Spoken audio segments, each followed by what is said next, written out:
একটা মানুষ কোন কোন অপরাধ করলে জাহান্নামে যাবে, মোটামুটি 4টা বড় বড় যদি অপরাধ তার থেকেই যায়, তার জীবনে যদি রয়ে যায়, ওই মানুষটা জান্নাতে যেতে পারবে না, ওই মানুষটা সরাসরি আল্লাহর জাহান্নামে চলে যাবে। এখন বলেন তো অপরাধ কয়টা? জোরে বলেন। আল্লাহ রাব্বুল আলামিন বলেন, মা সালাকাকুম ফি সাকার ক্বালু লাম নাকু মিনাল মুসাল্লিন।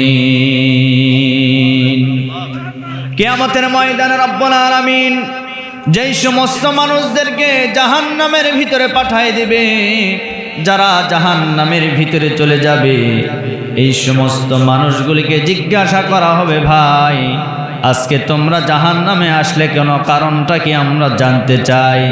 তার কারণ হলো দুনিয়ার জমিনে তোমাদের কাছে কি কোনো আলাম ইয়াতিকুম নাযীর, কোনো সুসংবাদদাতা যায় নাই?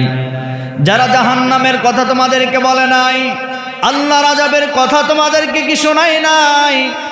ওই জাহান্নামের ভিতরে ওই জাহান্নামের অধিবাসীরা বলবে, অবশ্যই ক্বালু বালা ক্বাদ জাআনা নাযীর ফাকাযযাবুনা ওয়া কুন্না মা নাযালাল্লাহু মিন শাইইন ইন আনতুম ইল্লা ফি দালালিন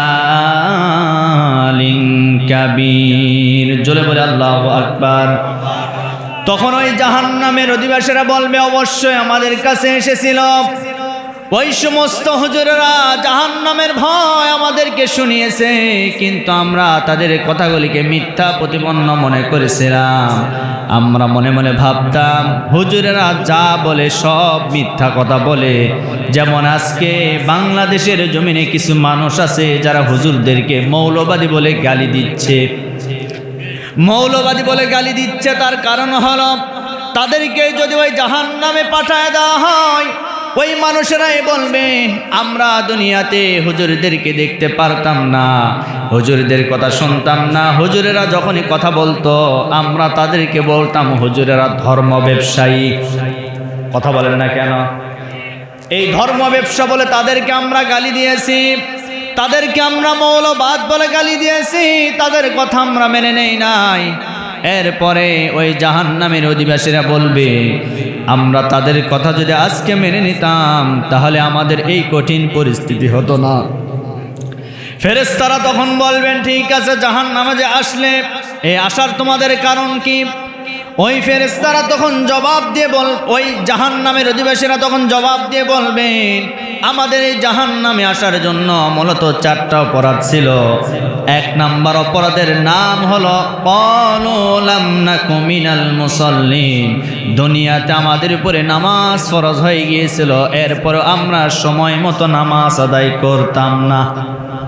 তার মানে আপনি যত বড় দলের নেতা হন না কেন, যত বড় দলের কর্মী হন না কেন, যত বড় পীর সাহেবের মুরিদ হন না কেন, আপনি যদি নিজেকে মুসলমান বলে দাবি করেন তাহলে অবশ্যই আপনাকে 5 ওয়াক্ত নামাজ অন্তত আদায় করাই লাগবে।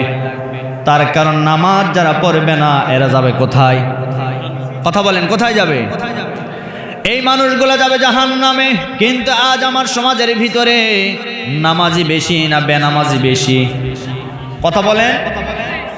মসজিদ আছে, টাইলস দিয়ে মুজাহিদ দিয়ে রংচুং করে সুন্দর করে মসজিদগুলো তৈরি করা হয়েছে, কিন্তু এই মসজিদগুলিতে আজকে মুসল্লি, শূন্য মুসল্লি পাওয়া যাচ্ছে না।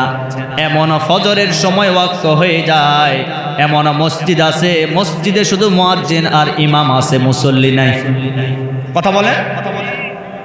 এজন্য আমি একটা কথা বারবার বলি, যে ঈমান আপনাকে আজান হওয়ার পরে আল্লাহর মসজিদে নিতে পারে না, আপনি কেমনে ভাবলেন মরণের পরে ওই ঈমান আপনাকে জান্নাতে নিবে? কখনোই না। যে ঈমান আপনাকে আল্লাহর মসজিদে নিতে পারে না, খোদার কসম করে বলি মরণের পরে ওই ঈমান দ্বারা আপনাকে রব্বুল আলামিন কখনো জান্নাত দিতে পারবে না। সুতরাং আমাদের যতটুকুন সময় আছে, আমরা আজকের পর থেকে যা করেছি এতদিন আমরা ভুল করেছি, আজকে যদি আমরা তওবা করতে পারি, আল্লাহর কাছে যদি ফিরে আসতে পারি, তাহলে রব্বুল আলামিন অবশ্যই আমাদের তওবা কবুল করে নেবেন। আল্লাহ নিবেন না? আল্লাহর কি দয়া আছে না নাই? জোরে বলেন। তাহলে এখন বলেন তো, আজ আমাদের সমাজের ভিতরে নামাজির সংখ্যা কমে গেছে, আবার এমন কিছু মানুষ আছে যারা ভাবসাব নিয়ে বলে, হুজুর নামাজ না পড়লে কি ইমান ঠিক আছে? হুজুর কি বলে কিনা? বাপ রে বাপ, ইমানের কারিগর, ওর বলে নামাজ নাই, ওর বলে ইমান ঠিক আছে। কেমন মুসলমান তুমি, কেমন মুসলমান? নামাজের সাথে নাই পরিচয়, মানো না কোরআন। নামাজের সাথে নাই পরিচয়, মানো না কোরআন। তুমি কেমন মুসলমান? তুমি রমজান এলে রাখো না রোজা, দিনকে করো আঘাত। পয়সা করির নাই তো অভাব, দাও না তো যাকাত। তুমি ইমানদারির বড়াই করো, নেই তোমার ইমান। তুমি ইমানদারির বড়াই করো, নেই তোমার ইমান। কেমন মুসলমান, কেমন মুসলমান তুমি, কেমন মুসলমান?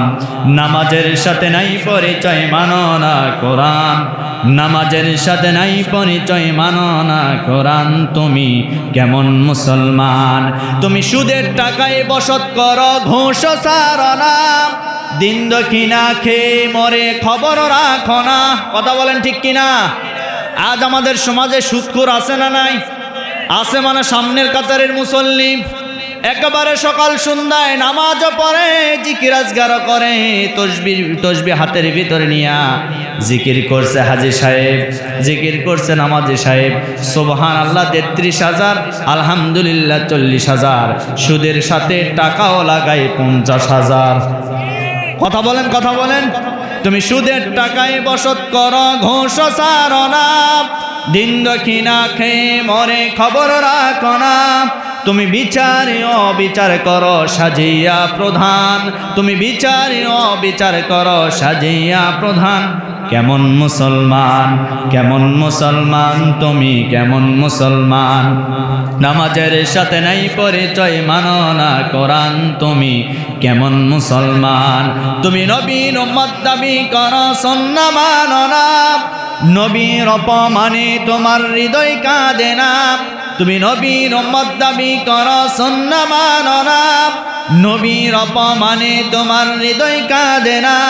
তুমি বিজাতিদের সংস্কৃতিতে সফেছ পরাণ। তুমি বিজাতিদের সংস্কৃতিতে সফেছ পরাণ। কেমন মুসলমান, কেমন মুসলমান তুমি, কেমন মুসলমান? নামাজের সাথে নাই পরিচয়, মানো না কোরআন।